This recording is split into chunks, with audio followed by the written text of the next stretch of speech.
may asawa ka, gawin mo na lahat. Yung nakatutok na sa bibig mo, umaayaw ka pa. Diba? Sabi nung laki, babe, subo mo. Ay, kadiri. Sige na. Kabakla pa yan. Like that?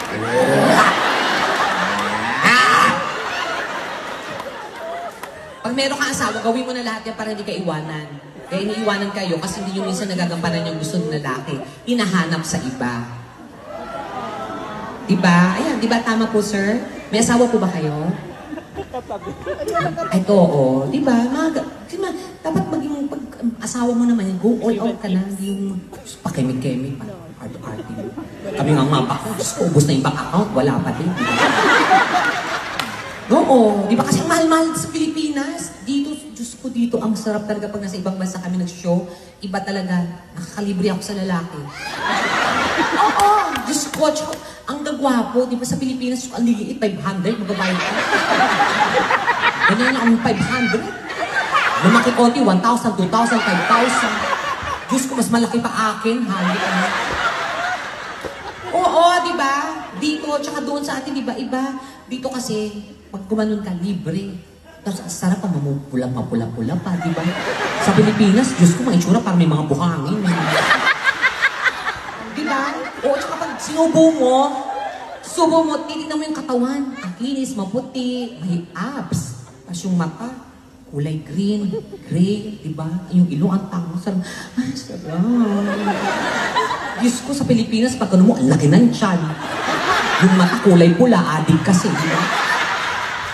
So, paano ka malilibugan? Diyos ko, diba? Kaya dito talaga ang sarap talaga. Doon ko napagtanto, pag iba-ibang lugar yung mga napupuntahan namin, iba-iba ang way nila ng pakipag-make love or pakipag-sex.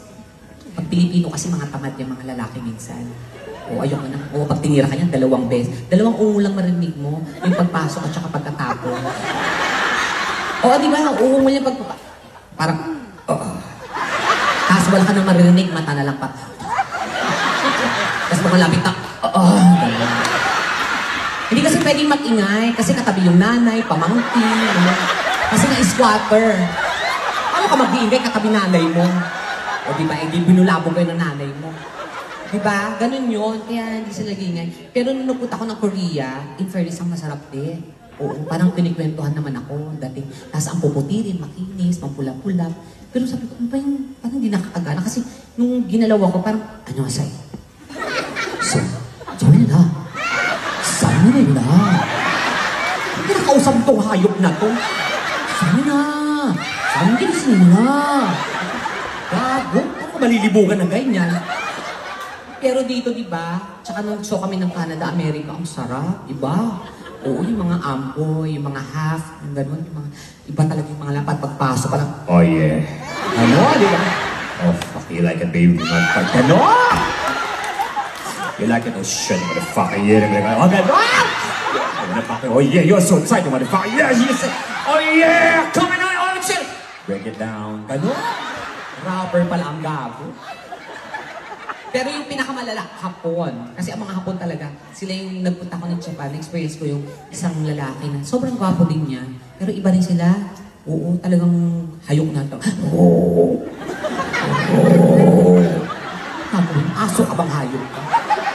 Tapos pag tumira yung mga iba, oh, sige na! Ano? Tawala, sige na! Gago at hindi rabo ko pinapagalitan. Kaya talaga, ay naku, ayoko na nga. Pero pag babae, pinakamagaling, Pilipina. Palapakan natin mga iba talaga ang Pilipina. Malinis, makinis, mabango, maayos, lahat, diba? At saka ang Pilipina, pag talagang umungol yan, madadala kahit anong lahi. Oo, talaga pag iba, oh, dami nag-react ko, diba? Yan yung mga, di pag ganun ang Pilipina,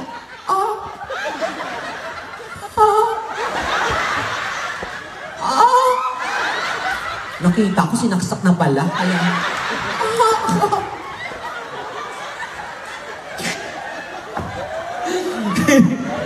Pero hindi, yung malala yung mga Haponesa. Oo, yun ang pinakamaingay pag binalaw na ka. Si Masi! Itay! tay. Ganun pala sa kanila, umangko yun tayo. Ang umangko po sa kanila, yun yung ari, yung pepe. Umangko. Pag bata, ang tawag doon umangko.